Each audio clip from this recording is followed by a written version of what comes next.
मेरा नाम अनीता है। मेरा संबंध एक छोटे से गांव से है।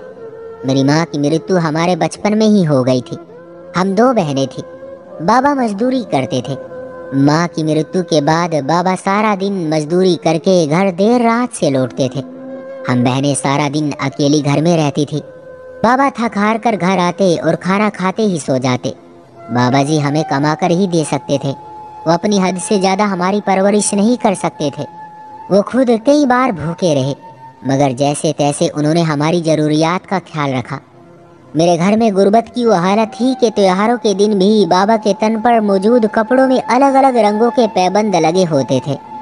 त्योहारों के दिन भी कोई व्यक्ति मेरे बाबा से मिलकर उन्हें त्योहार की बधाइयां तक नहीं देता था, जबकि आज तक हमारे घर में त्योहारों के दिन भी किसी रिश्तेदार या पड़ोसी ने खाने पीने की कोई चीज तक नहीं भेजी।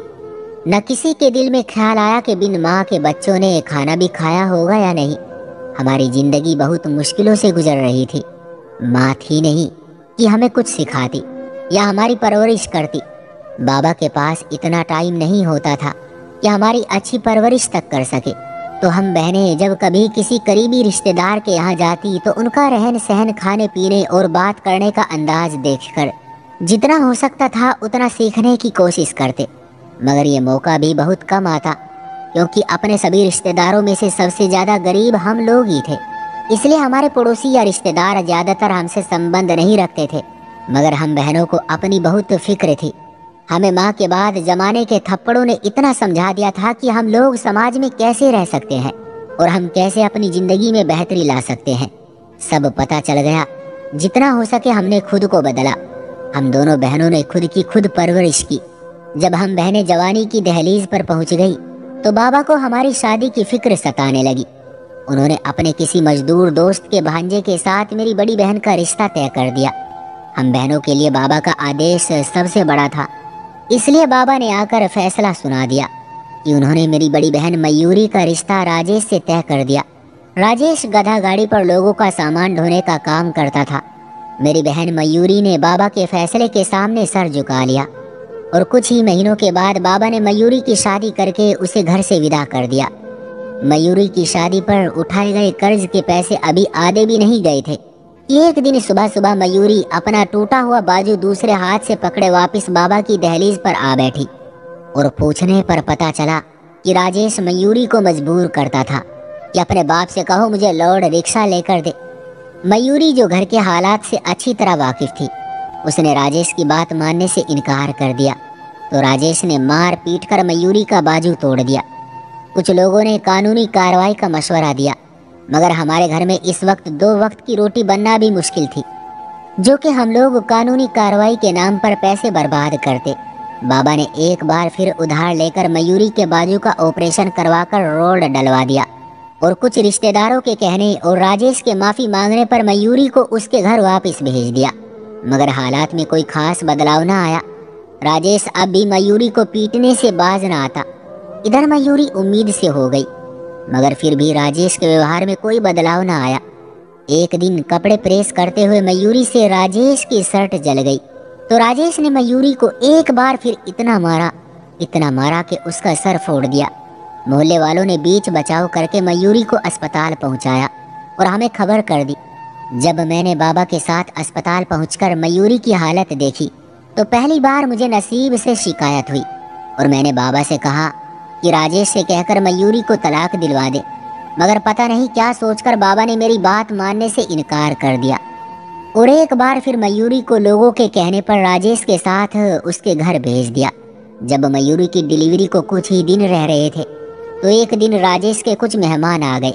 राजेश ने मयूरी को चाय बनाने का कहा। मयूरी ने जैसे तैसे करके चाय बना दी, मगर जब चाय कप में डालने लगी तो मयूरी को चक्कर आ गए और चाय का फ्राई पैन हाथ से छूट गया। गरम चाय से मयूरी खुद भी जल गई, मगर राजेश ने बिना मयूरी की हालत की परवाह किए बगैर मयूरी को जानवरों की तरह पीट डाला। यहाँ तक कि मयूरी की कोख में मौजूद जुड़वा बच्चे मयूरी के पेट में ही मर गए और खुद मयूरी भी मौत के मुंह से वापस आई।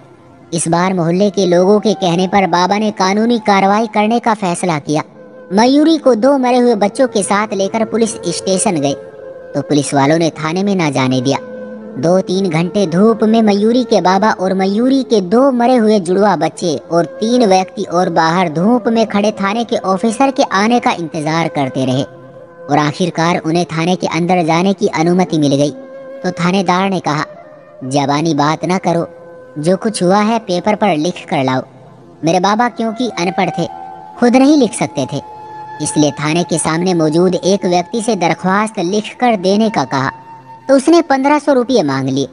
मेरे बाबा की जेब में शायद 100 रुपये भी नहीं थे, इसलिए उन्होंने मुझे मयूरी के पास खड़ा किया और खुद करीबी अस्पताल में जाकर 1500 रुपये के लिए अपनी एक बोतल खून की निकलवाई और आकर वो पैसे दरख्वास्त लिखने वाले को दे दिए। दरख्वास्त लिखवाकर पुलिस वालों को दी और पुलिस वालों ने दरख्वास्त लेने के बाद दूसरे दिन आने का कहा। मरे हुए बच्चों से फ्री होने के बाद मेरे बाबा दूसरे दिन पुलिस वालों के पास गए तो पुलिस वालों ने मेरे बाबा पर इल्जाम लगा दिया कि तुम्हारी सगी बेटी के साथ ही नाजायज संबंध है और मेरे बाबा को कानूनी कार्रवाई में फंसाने की धमकियां देने लगे। मेरे बाबा गरीब आदमी थे और तो कुछ कर नहीं सकते थे, घर आकर आत्महत्या कर ली। मैं बाबा के पास गुमसुम बैठी थी कि अचानक शोर की आवाजें आने लगी तो पता चला कि मयूरी भी मर गई। मयूरी और बाबा की मृत्यु के सदमे ने मुझे दिमागी मरीज बना दिया, मगर फिर भी मैं इस काबिल थी कि अच्छे बुरे को समझ सकती थी।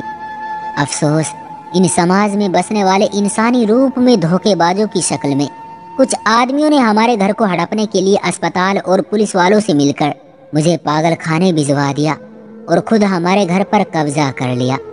तो दोस्तों, ये थी हमारी आज की कहानी। उम्मीद करते हैं कि आपको पसंद आई होगी। आपका क्या कहना है इस कहानी के बारे में, कमेंट करके हमें ज़रूर बताएं। वीडियो को लाइक करके चैनल को सब्सक्राइब कर लीजिए और साथ में घंटी को दबाकर ऑल पर सेट कर लीजिए ताकि आने वाली वीडियो आपको तुरंत मिले। मुझे दीजिए अगली वीडियो तक इजाज़त, तब तक के लिए धन्यवाद।